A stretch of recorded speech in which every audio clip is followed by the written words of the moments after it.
Welcome, everybody.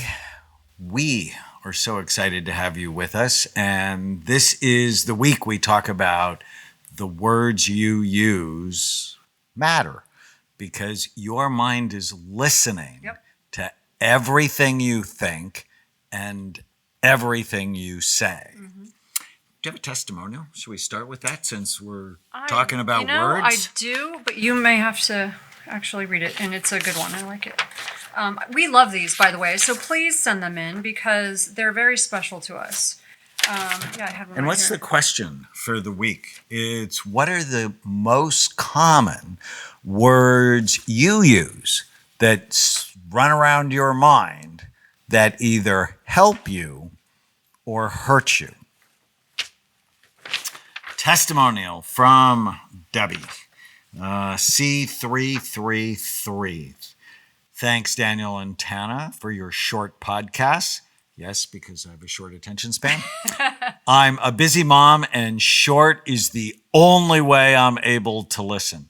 I've read a number of your books trying to help my adopted ADHD high-functioning spectrum child. I had to laugh when Tana said that it takes 30 days for a kid to starve to death. Yep, I struggled with getting my kid to eat, but I appreciate the encouragement to stick to my guns and not cave in when all he wants to eat is junk food. One other helpful thing I recently heard on the podcast was we aren't stuck with the brains we have. I hope soon to be able to bring my son in for a brain scan to see the best way to help him. Well, Debbie, thank you so much. Yeah, thank you. We are so grateful for people who listen to the podcast, and it's been growing. So thank you so much. So when you hear about this topic, what are the words that come into your mind? Well, the first thing that I wanted to mention is this became important to me a long time ago because I used to not use very nice language with myself. And when I heard this one thing, it made me at least begin to work on it. Your subconscious does not have a sense of humor. And so when I heard that, I went, whoa, okay. So in other words, what you say, your subconscious just begins to listen to. It takes it seriously. If you say, I'm a fill in the blank, and it's not a nice word, your subconscious just begins to, I'm a jerk, I'm a whatever. Or you call someone else that, your subconscious begins to take that on and begins to just find reasons to make that true. So it's not helpful. Even if you think you're just kidding, your brain just goes, okay, well, I'm going to find evidence that that is true. And so your life begins to take on that color. So when you use words to describe an experience or to describe yourself or to describe another person, what ends up happening is that becomes the experience. Those words become the experience because we use language to describe things, and pretty soon your subconscious just says, okay, well, that was how it was. Even if it wasn't necessarily how it was, but you've chosen those words to describe it. Hence why four people can watch the same experience occurring. They all write it differently or say it differently, and they all have four different experiences, right? So it's very interesting to me. And that's why it became so important to me many years ago. So it's what I talk about in my books when we talk about ants, automatic negative thoughts, that this type of ant is called labeling. Right. That whenever you label yourself or someone else with a negative term, you lump them with all of the people you've ever known that were jerks or idiots or borderline people, and you then are not dealing with them. You're dealing with all of them. Yeah. At once. Well, and one of the things I think is even worse. So, story when Chloe, who's now 15, when she was little, she was like 8, maybe, or 9, something like that. I heard her. She'd been fussing with me about something, and all of a sudden I heard her outside my room sort of not yelling, but like talking pretty roughly. And she was saying, "I hate you. You're so stupid." I thought she was talking to me, and it irritated me at first. I was like fairly annoyed. So I walked out. She had never done that before. And so I walked outside my room and she was standing in front of the mirror in the hallway and saying it to herself. And instead of being annoyed, I just was heartbroken. And so I had to sit her down and explain this to her and just go, that's just the only thing worse than you saying that to someone else is you saying that to yourself. And it just made me cry because, and I had to explain to her, if you begin talking to yourself like that now, that's going to take on a whole life of its own. That's going to begin to grow and manifest itself. And it's going to taint your life. It's going to color your life in a way that's not going to be a good. And so we started working on that with her and her anxiety when she was really young. Because when she would get anxious and she couldn't do something well, she would just beat herself up, and then she really couldn't do it well. And so what would happen is the more she said that to herself, the harder it got. So you obviously, and I obviously never said those things to her. No. So where do you think they came from? I'm not exactly sure, but she's a perfectionist, an extreme perfectionist. Now, we've seen her brain. She's got a busy brain. Now, we've talked about epigenetics in the past, that, your thoughts, your habits, your experiences turn on or off certain genes that make illness more or less likely in you, but also in your babies and well, grandbabies. And it's true. I certainly... Was it true you were a bit of a perfectionist? Oh, dear Lord. And I used to beat myself up really badly. A little differently than she does, but still, I beat myself up a lot, and I definitely was a perfectionist. And maybe it's different when you see your child doing it. You don't remember it the same way with yourself. It's more heartbreaking when you see your child doing it. So I'm just really fortunate that I did that work before, it was time to deal with that with a child. I had done that work on myself so that I could actually help her. So, but the epigenetics came from you, but also from her biological dad, but also from your family and her biological father's family. And so you can just see how complicated sometimes the words you use about yourself and others are not yours, that they actually can be from generations. I mean, one of the things that's happening now in Syria that just breaks my heart is these children are being raised in war with chronic stress. And so you wonder the impact that's going to have on the words they use for themselves, but also the words they use about other people. Yeah. And then how is that going to impact their babies and their grandbabies? Right. But no matter where you got these words from that you're telling yourself, one of the things we get really excited about is you can change it. You can change it.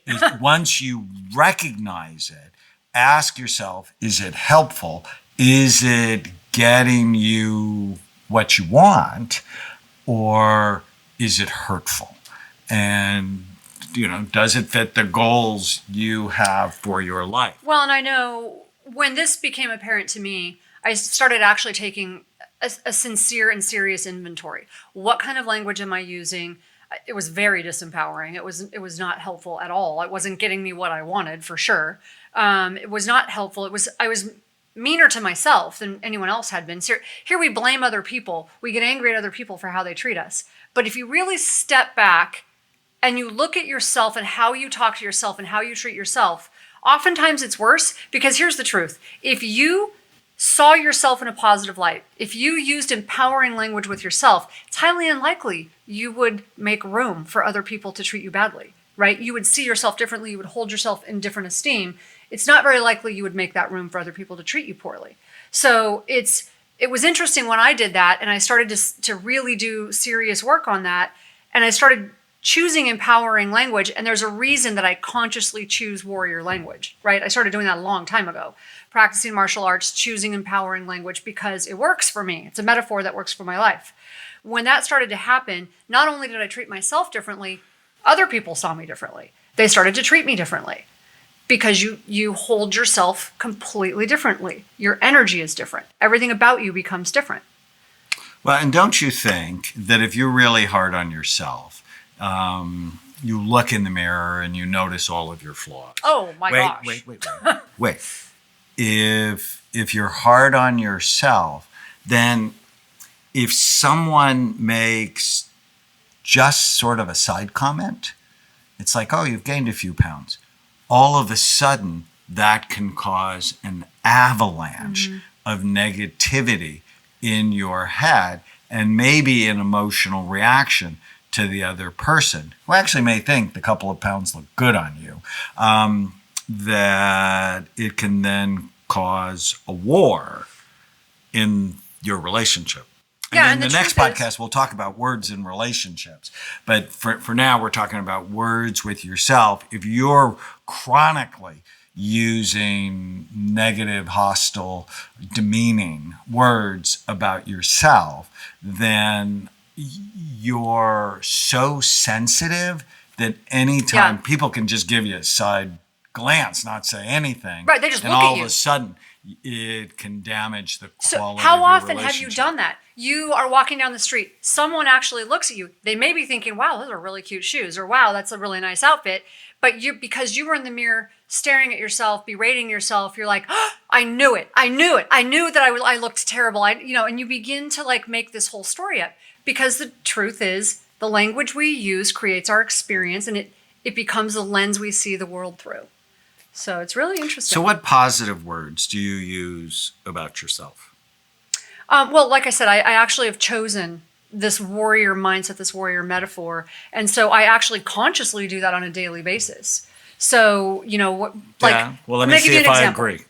So I'm going to give you an example where I used to feel very disempowered. So let's just use the example of when I'm working. So if I'm going to go on stage and I'm going to speak, I have this sort of mantra that I do. I'm a warrior. I'm a black belt. I do all these things because that helps put me in the mindset.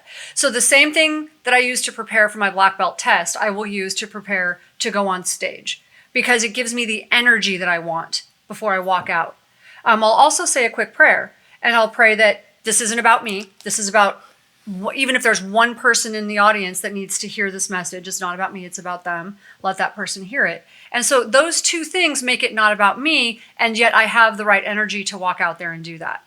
So it becomes more about helping others, and yet I have a warrior mindset so that whatever happens on stage, I can handle it.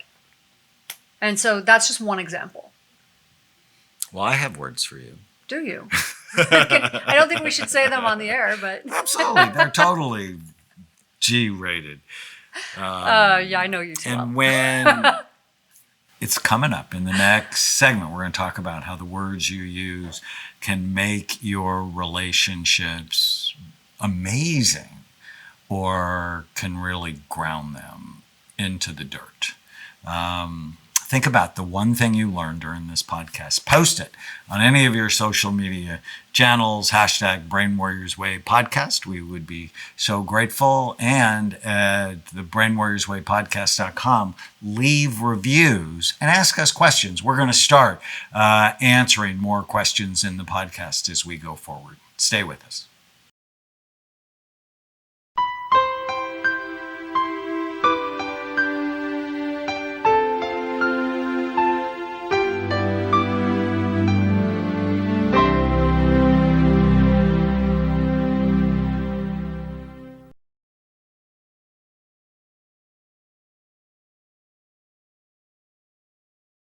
Welcome back to the Brain Warriors Way podcast. We are talking about the power of language and the power of the words you use.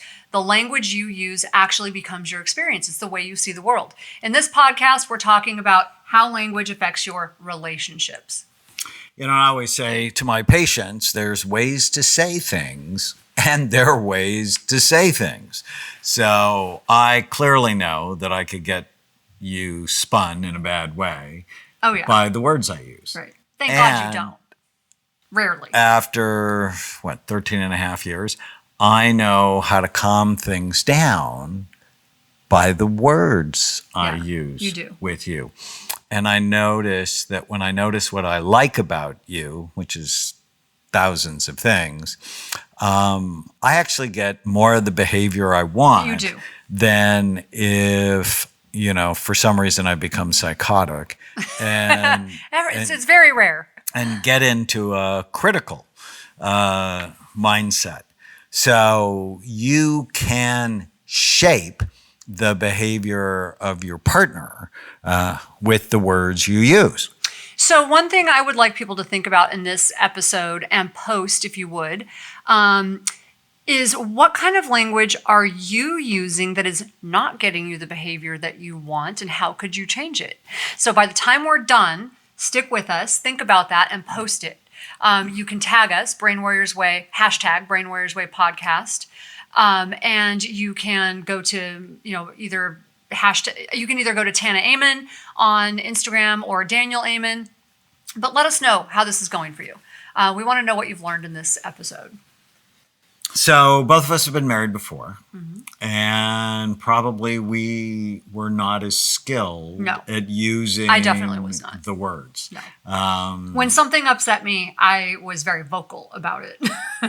Well, you're still very vocal about it. You're just more skilled vocal, at right, it. I'm vocal in a different way now. Yeah. Yeah. Let no one think you're a mouse. No. I don't think anyone thinks I'm a mouse. But, no, I remember consciously. It's funny. You made fun of me early on. That is one. Those are words you use for me, and it's okay because we understand each other. But he likes to call me a black widow now and then. It's not that I was a black widow. It's that when we got together, I was very commitment phobic because of my divorce. It was a really rough divorce. I knew I didn't want to be married again until I had figured that piece out. I knew that I did not want to repeat that cycle. So the one thing that I could work on wasn't my ex, it was how I take myself into this relationship, how I learn from my past, and how I can take responsibility going forward. Responsibility is one of my favorite words. So until I figured that piece out, I did not want to go forward. No, and I was patient enough to let you do that, and then it's one of my favorite things about you. Started calling myself the widow tamer. Yes, you did.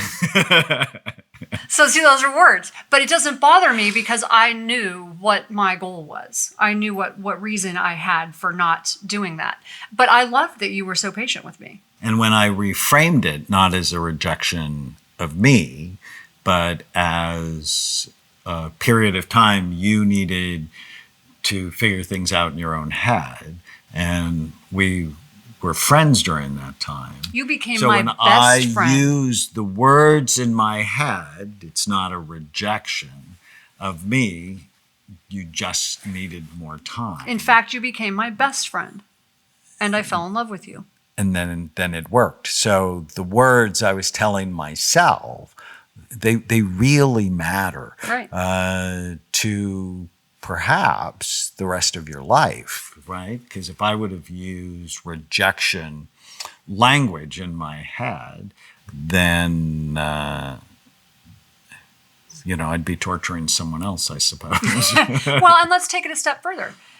Because when people do that, let's just say you actually used verbally rejection language with me. What happens when you use that language with someone? What happens when you use certain language with people? They respond in like. Right? So you may not have even meant that. It may have just been because you were hurt or you were sad because you really wanted me in your life. But because you were hurt, you responded a certain way to me, and I, in like, responded a certain way to you, when in fact all I really wanted was time. So do you see what happens when you choose certain words? So I have a friend who was going through a very, very stressful, rough time with one of her children, and I'm on the phone with her, and she refers to her child as a witch with a B. Okay. And I'm like, whoa, like I was stunned. And I'm like, we need to back up. Like that's a word that was like a slap in the face to me to say that about a child. And I'm like, I hope you're not saying this to your child. And she's like, of course not. I'm like, then why are you saying it to yourself? She's like, because I'm frustrated. I'm like, I understand that, but do you understand? And I said the same thing to her. Do you understand that by saying that, even if it's not to her, it becomes your experience of her. And now you're more likely to behave that way with that anger and that frustration toward her. And it's not helpful. You're not going to be in a resourceful state of mind when you work with her. And she got it. She completely got it. Yeah, no, you just think of the labels, if you're sitting here listening to this, what labels did you get as a child or as a teenager? Because often you carried them for the rest of your life. So were you the black sheep in the family? Were you brat? Were you the maverick? I was the maverick in the family. So I don't think that's a bad thing, though. Troublemaker. So it all depends on how you see it. But it's a separation word, right? You're separated from your that's group. Kind of a badass word. It is a bad S word, but it all depends on how how you take it. And at the time, it's a separation word. And part of it's how your and dad hell on earth is separation from your group, because when you get separated from your group, you can die. And part of it's how your you dad lose said it. the protection of the group. Now I'm proud of it, right? I wouldn't actually want to be part like everyone of else. everyone else, especially in my profession. And it's like, no, we need a different way. So one of the things I was pointing out to my friend was, are you choosing language that puts you in a resourceful state? Or are you choosing language that is disempowering? It's actually taking your power away, putting you in a less resourceful state, so that when you approach someone, you can't come up with the right thing to say to get what you want in the end. Right? And so the whole point of this week in Words Matter is we want you to begin to pay attention to the words you use and then choose more helpful words. And some of the words when it comes to relationships is, will my behavior get me what I want? I love when you do that, yeah. Will my behavior? Because, we both have the same goal, and we both have the same goal all the time. Right. Which is kind, caring, loving, supportive, passionate relationship. But we come from different backgrounds. So sometimes how we respond to certain things is different. Right. No, if I just went with my automatic programming, because my dad could be really harsh. And if you do that with me? it will not get me No. a kind, caring, loving, supportive relationship. No, it'll get me a hostile female. And having 5 sisters, I know about hostile females. Because my background was interesting. We'll just leave it at that. And so you sort of fought it was scrappy. You had to be scrappy to survive. And so. Right. So my automatic programming didn't help me. No, I knew that because I didn't like how he talked to her. Mm-hmm. And I, vowed to myself I wouldn't do that. But I want you to just pay attention to the words you use, and are they helping you or are they hurting you? And would you talk to your child that way? Yes, and some people do. And that's what I wanted to bring up. So one thing you really helped me with, because no one can frustrate you like your kids, especially teenagers or very young children, right? When they're throwing temper tantrums, they can frustrate you way more than anyone else on the planet can. So one thing you really helped me with is that when I was getting into that phase, you and Love and Logic, the 2 things that really saved my life. So Love and Logic really put the responsibility back on her and took it off of me, and that was really helpful. But one thing you taught me is that when I start to lose my cool and I get into that phase where I'm about to say something that I know I'm going to regret, instead, come up with a word and then listen and then just ask a question. And that was super helpful to me, that active listening. Go, interesting, or huh, or wow. But you got to practice it, right? So that you do it all the time. So when they start acting like crazy, when she's throwing a temper tantrum, you go, well, that's really interesting. And then just be quiet, or then ask a question, right? And then just be quiet. It's amazing how transformative it is. Okay. So we're talking about relationships. And I started by saying there are ways to say things and there are ways to say things. So when you get frustrated with someone, rather than blame, because blame is one of the biggest red ants on the planet. Not helpful. It's often helpful to say, I'm struggling with this. How can I help? So if think of an example. If you're struggling with me. Well, you're easy for me. So it's got to be someone that's not that easy. For you, I can actually be rational because you are trained and you are thoughtful and you listen. I think maybe a better example is a teenager or someone in your family who is not so evolved. And I think when that happens, you're the one that sort of helps me with that. And one thing, and this is something I had to actually work on, was to do the same thing I would do with a teenager. I actually go back to sort of love and logic, and I will stop and go, that's really interesting. And I'll actually just be quiet for a minute. And sometimes I'll actually just be honest and go, I'm struggling with this. I'm having a hard time with this. What about the person who wants more affection from their partner?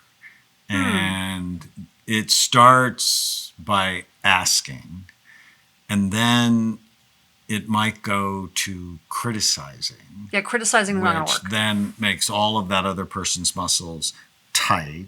So that isn't going to help. No. So blaming and shaming isn't going to Definitely help. not.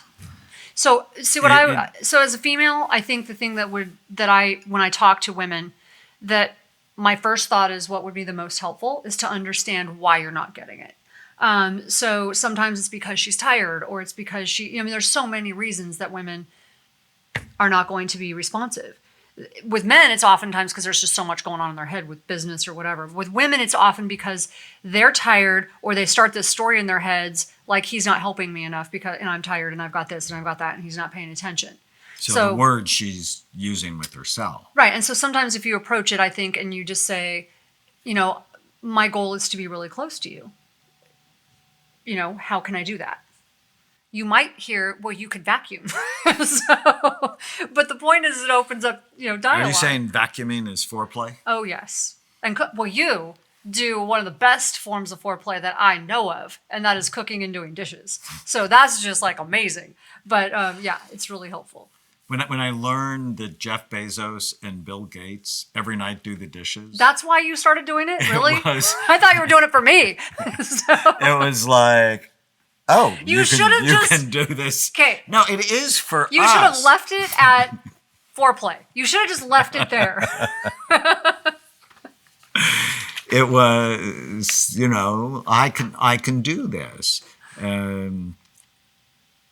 Because I got to tell you, it works. So one of the things I help my patients with is when they're struggling with intimacy is stay away from blame, stay away from shame, because I ain't going to get you anything.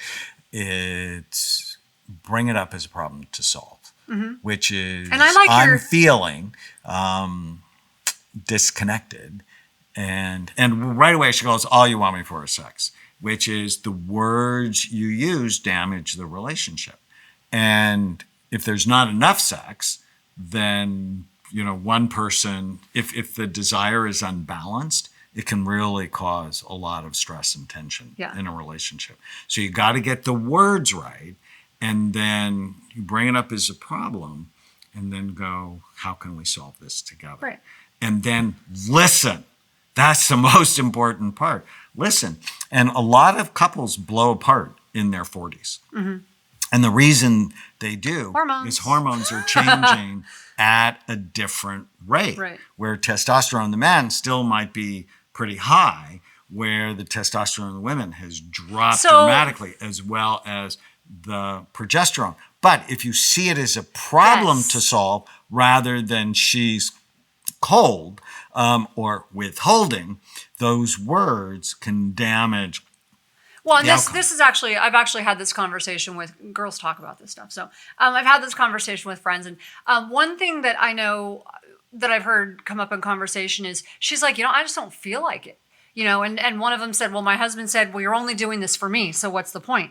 And my reaction to that is, okay, so yes, I'm doing it. Yes, the sex might be more for you, but the intimacy is for us. It's an investment in us. Why is this a problem? If I'm investing in the intimacy because I care about our marriage, because I want to keep our marriage strong. Because the guy wants to feel like a stud. Yes, but but the again, point being, the words he's using with himself set him up for an affair. Right. But if she starts using language like, actually, I'm investing in this because I love us, because I care about our relationship, she may not be feeling the same physical things that he is. She might get into it over time. But if she just goes, yeah, you're right, but it's my obligation, then that's different than if she says I'm investing in our intimacy. That's right? not a turn on. I'm investing in our relationship. Right. I'm keeping us strong. Think about the words you use with your partner. All right. So in this podcast, what's the one thing you got about how words matter in your relationships? What is the one thing you can do differently? Post that on any of your social media sites. Use our hashtag Brain Warriors Way podcast. If you have questions or you want to give us a review, we love those. Go to brainwarriorswaypodcast.com.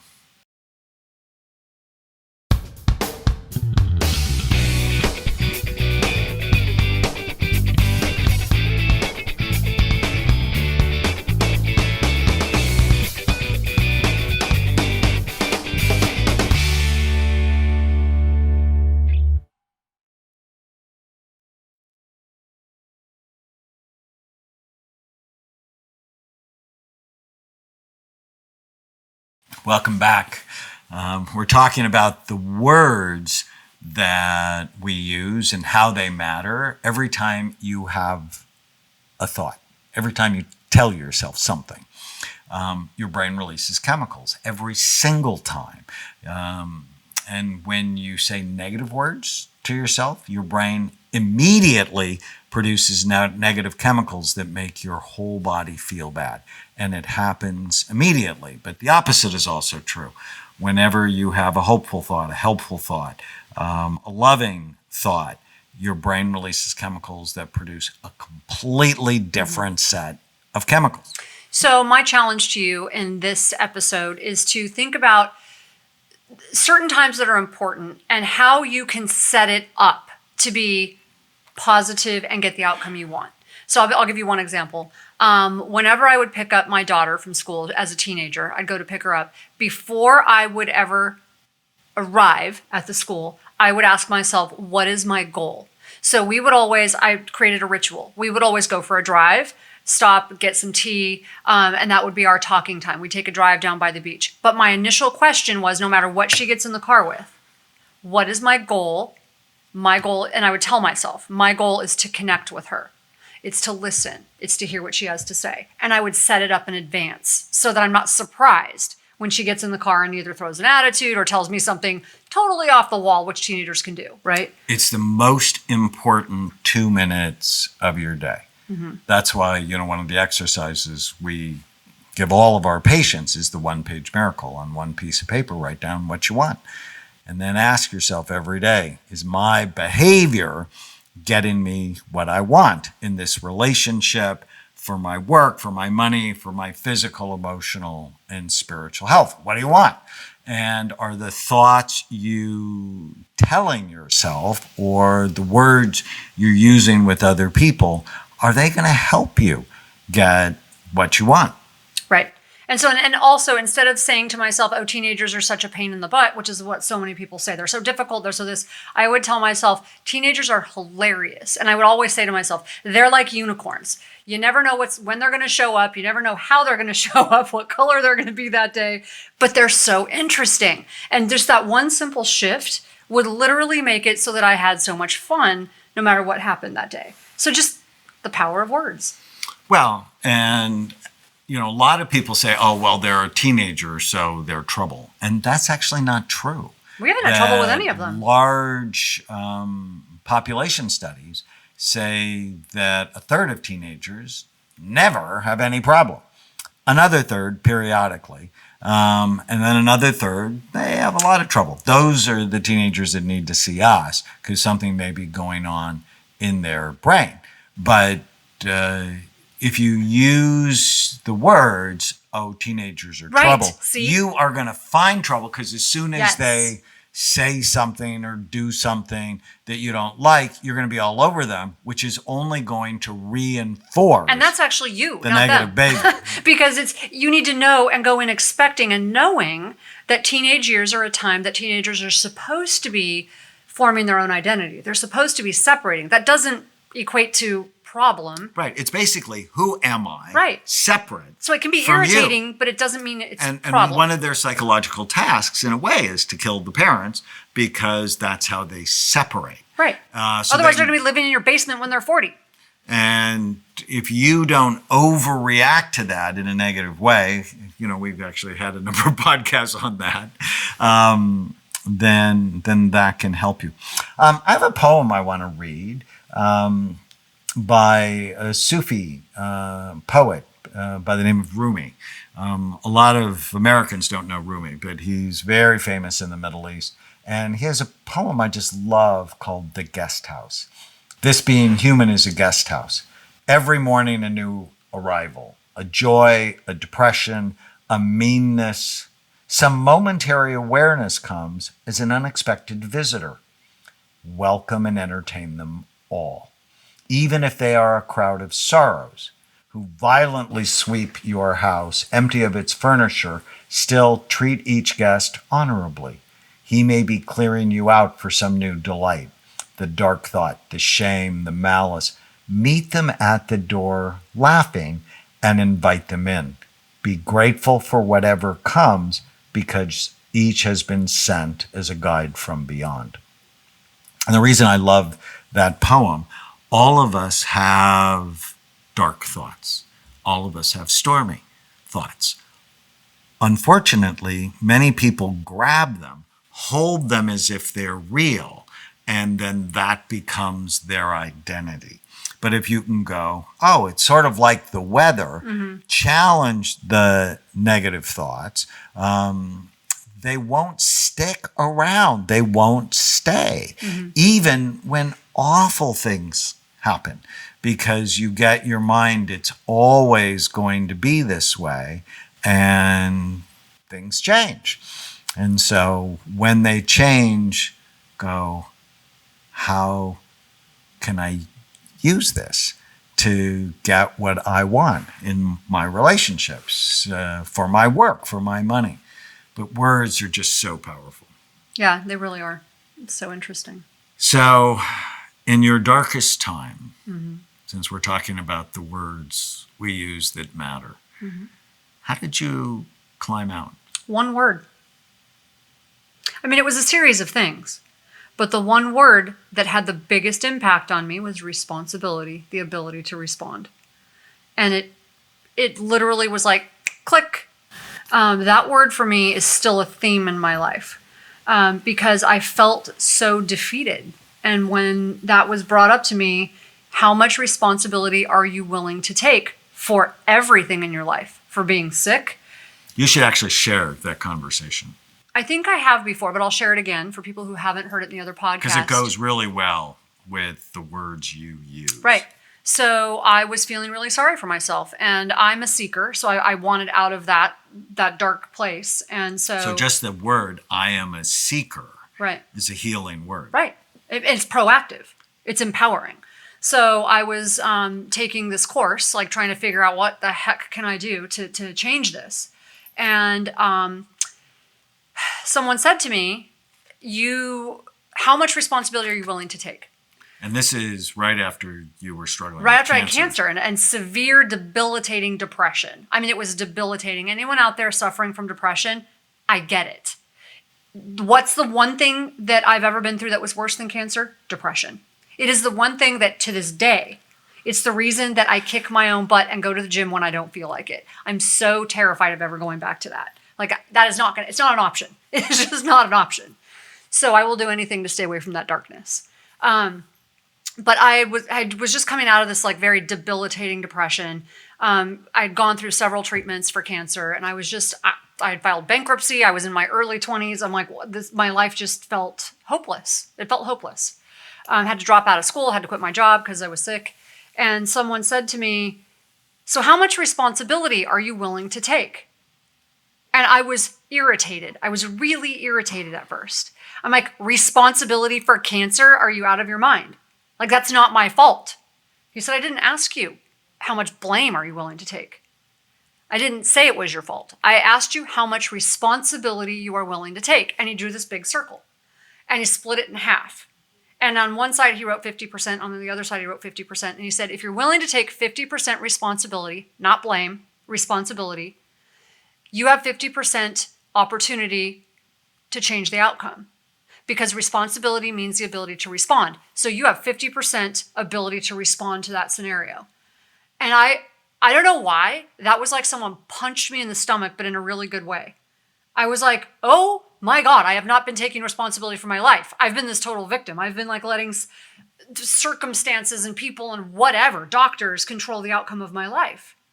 That's not going to happen anymore. I don't know why. It just was like this huge wake-up call to me. And from that moment forward, it was like responsibility. Now, bad things have happened. Don't get me wrong. Situations, circumstances, it doesn't guard you from life situations. What it does is it gives you the ability to respond to them. That was the difference. And isn't that what you want? I mean, if you're a brain warrior, you want to respond to the situation. You want to be a warrior. In a way that serves your health, your family, your community. What is it you can do today? I ask myself this all. What is it I can do today to make this better? That's when you are in your most powerful place. And I got this from you, and I have taken it and run with it, and I spread it as much as I can because I love this question. Why is the world a better place? Because you breathe, because you are on the planet. Why is the world a better place? Because that immediately places responsibility on you to make the world a better place. It's not you sitting there sucking up oxygen, it's you doing something. Well, preach it, sister. All right. Stay with us. When we come back, we're going to answer some of your questions and talk more about the words you use matter. Remember, don't forget to post what you have learned. What is the disempowering thing you have been saying, and how are you going to change it?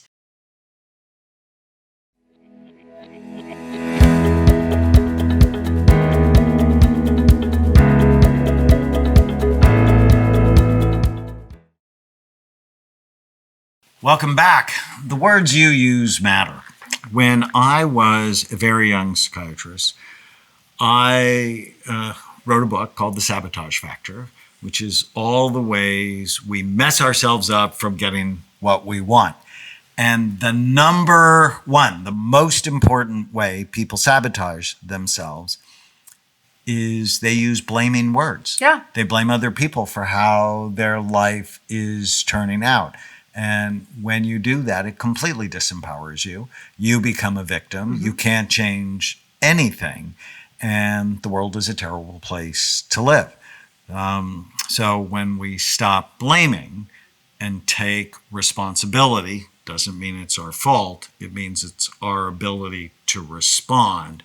Your world will get so much better. Now, of course, you have to have a brain that works right. Hardware and software, right. Get your brain right. And then these strategies with words, they're really programming your brain to get you what you want. If you think about it, every action, whether it's good or bad, starts with the words you tell yourself to do, right? I had a conversation with my sister who's recovering from addiction. And I said to her, I go, I'm so confused about this. I'm so confused about how is there not a point right before you took the very first time you did drugs, was there not a moment that you said, this is not a good idea? Like what made you say, this is a good idea? I'm going to become an addict. Like, this is a good idea. She didn't think she was going to become an addict. But see, in my mind, that's what it would feel like. Because you are anxious, but that is appropriate, right? Because there's a difference between healthy anxiety and toxic anxiety. But you just made my point. My point is my language, because of whatever it is that my background was, said these are the words I say to myself, right? Because it's because I had an uncle who was a heroin addict who overdosed twice, and my other uncle was murdered. But nobody in my family was an addict. And when I first got offered marijuana when I was in 10th grade, I'm like, are you nuts? That stuff could hurt you. Right. I like me. And why would I alter me? Right. And so I was worried about losing control. Right. But my sister, when I said that to her, she goes, what are you talking about? I never thought that.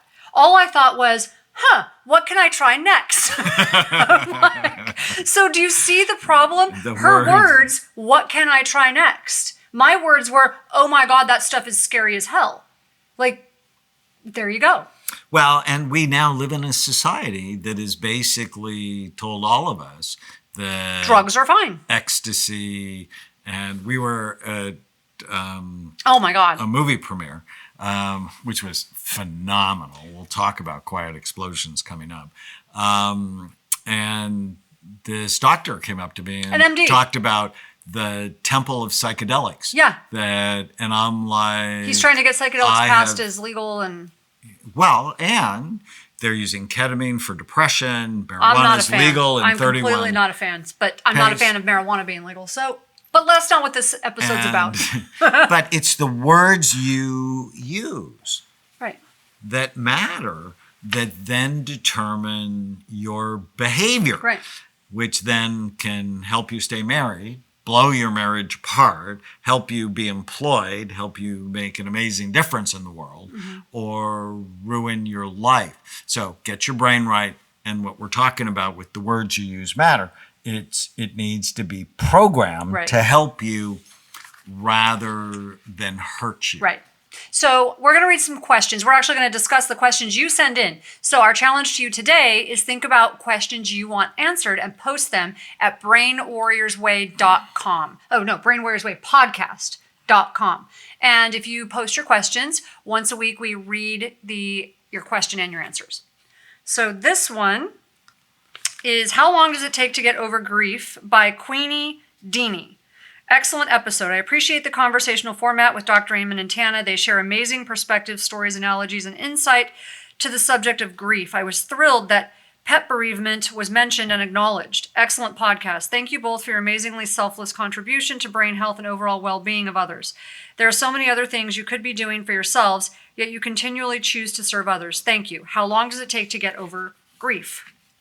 So it depends. One rule of thumb I heard is it takes about half the time of the relationship to be completely over it. So if you're married for 50 years, unless you really are keeping yourself healthy, it could take a while. Now, completely healing may take a while, but a lot of people don't understand this concept, that when grief is so stressful and so hurtful, that the time to start healing from grief is right when it happens. The moment it happens. Right. I mean, if you break your leg, when's the time to start healing from it? Right then. It's right then.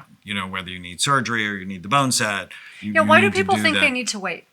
Because there is this notion that... It's good for you to suffer? It's good for me. Not good. Good's the wrong word. It's necessary for me to suffer, or... that's how I respect the person or the animal that I lost. And that's just a lie. Yeah. I don't understand it doesn't honor the person for you to get depressed. It doesn't honor the person because for you're you more to likely do to get bad sick. things that you're more likely to do. Now, I don't want you not feeling what you feel and not talking about or numbing yourself with substances. And in Feel Better Fast and Make It Last, my new book, there's a whole section on grief because it's just such a common thing that we have seen over the years. And I really like for people to journal during their grief, to write out the thoughts that are going through their head, write out what happened, write out the positive things about the person that you just miss desperately, and write out the negative things that you don't miss at all, just to get a balance of what is real, what is true. Yeah, we have this tendency to sort of put people on a pedestal after and idealize them. Right. And my grandmother did that. So she was mean as a snake to my grandfather. I was not happy. I just remember because I loved my grandfather. And I'm like, why do you talk to him like that? That's, it irritated me. And then she idealized him after he died. Now, he was an awesome human being, but damn it, why didn't you treat him like he was an awesome human being? Yeah, no, that's funny. Okay, so it really is different for everybody. And probably part of it depends on how healthy you are going into the grief. Well, that's absolutely right. And doing brain healthy things during grief, like exercising and eating well and working on your sleep, can be so important. Yeah, interesting. Okay, so grief. Let's see, the next question. Need my glasses. Let's see. This is by Teenagers by RS2000. Talking about the words you use. Yes. Thank you for the rich information you provide every day. I honestly wake up brain thirsty. I like that. Brain thirsty. To hear and learn more every day. I hope the information you share will help me be a better mom. I would like for you to address the struggles we have with our young adult children going to college and how to help guard them from the bad influences out there, such as drinking, smoking, juuling, etc. Thank you so much. All right. So I have a thought. Don't let your child go away to college until he or she is mature enough to do that. Until you're actually sort of confident that they're going to make a good decision. If I was an evil ruler, and you're going to hear this concept a lot coming up over the next year. It's in my new book, The End of Mental Illness, and I'm working on the script for the next public television special. If I was an evil ruler, I would take ADHD, impulsive children Kids without who forethought. struggle with learning disabilities, and I would send them across the country to go to a college that has no supervision for the kids. If I was an evil ruler and I wanted to increase the incidence of mental illness, and just to add to that, send kids away. And we would put a lot more pressure on them than need be for them to go perform and go to these high-level Ivy League college. Anyways, I won't get into that. So let's see. Pay for them to, get into schools they shouldn't be going to begin with. But that's a whole nother discussion. I want to add to that. So one of the things that the program Love and Logic was really helpful for me in teaching me with my daughter, and I'm glad I learned this at a very early age, is that this is a discussion, this idea of how do I help my kids when they go off to college, my young adult children. It has to start when they're very, very young. That teaching them the responsibility for their health, for the outcome of their life, for just being responsible in general for society, like how they interact in society, that by the time they're young adults, it's often too late. And I love that. I love that I learned that because in Love and Logic, he says, someone asked the question, when should I start? He said, when your child can throw peas from their high chair. And so, that was really the point. And he says, because by the time they are going to the mall with their friends and spending most of their time with friends after school, you have lost your ability to have the most influence on them. At that point, their friends begin to have more influence. You want as much influence when they're really little. All right, but what if, because she probably has a teenager and maybe has not done all of these things that, that we've done, because still, I'm not sending Chloe to Florida for college. Well, Chloe doesn't want to go to Florida. And I know she doesn't. She wants to stay as close to home as possible. But I wouldn't do it as a parent just because people don't get this idea. Your brain is not finished developing until you're 25 for girls and more like 28 for boys. And so they need to be supervised until you're confident they can appropriately supervise themselves. And, I'll probably get hate mail, but I believe this. Mental illnesses, serious mental illnesses like bipolar disorder and schizophrenia often happen during the first or second year of college. And it's the stress of being away, not having the support and the supervision that is involved in triggering mental illnesses. And the terrible food, they call it the freshman 15 for a reason. And there's another topic which we'll talk about another time, but the red zone. September and October are the red zone in colleges. That is the most dangerous time for young women going to college because they've never been away from home. They don't know how to take care of themselves, and it is the number one time that girls get raped or abducted. So there's a whole bunch of stuff that goes into that. But again, this is, I'm glad you addressed that for the person who wrote the question, but there's a lot of people listening. So if you've got young kids or young adolescents, you need to start now teaching them about responsibility. And the number one thing you can do is don't rescue them from consequences. That's what I learned. I didn't rescue Chloe from consequences. If she left homework at home, it stayed at home. I didn't take it to school. If she didn't bring her lunch, Takes 30 days for kids to starve to death. She would be fine until she got home. If it was cold and she forgot a sweater, she had to sit in the classroom. So and that was the most important thing I did. And it was hard. I wanted to help her. I didn't want to do that. As a parent, we are hardwired to protect our kids. But that isn't protecting them because the world isn't that kind, right? So I wasn't protecting her by doing that. And what happened was that child literally did those things one time, never did it again. So because she didn't like it. And that's how she learned to be responsible.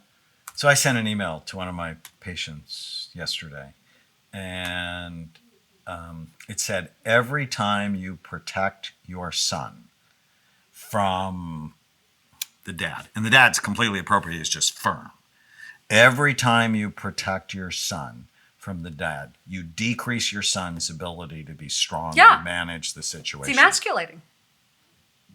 So we think we're doing it because we love them, and what we're doing is we're actually making them incompetent. In fact, Chloe, several people have thought I was a little hard on Chloe from the standpoint that I have made her sort of fight her own battles early on. And she's going into, she does acting and she does these things. She's going into Hollywood. That's like the lion's den. So even situations where she's had to deal with her agent or her manager, I won't deal with all of it. Now, if it's something she can't do, I will. But I make her actually stand up and use her voice. And I will use those words. I'm like, sweetheart, if you want this changed, use your voice. And I've been saying that to her since she was 4.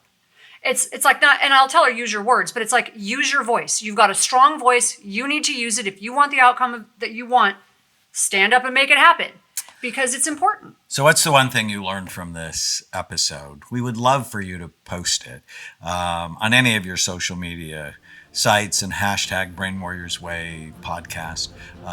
Leave a review, ask a question. We're going to start including a time each week when we answer questions. You can do that at brainwarriorswaypodcast.com. Thanks so much. If you're enjoying the Brain Warriors Way podcast, please don't forget to subscribe so you'll always know when there's a new episode. And while you're at it, feel free to give us a review or 5-star rating, as that helps others find the podcast. If you're considering coming to Amen Clinics or trying some of the brain healthy supplements from BrainMD, you can use the code podcast10 to get a 10% discount on a full evaluation at amenclinics.com or a 10% discount on all supplements at brainmdhealth.com. For more information, give us a call at 855-978-1363.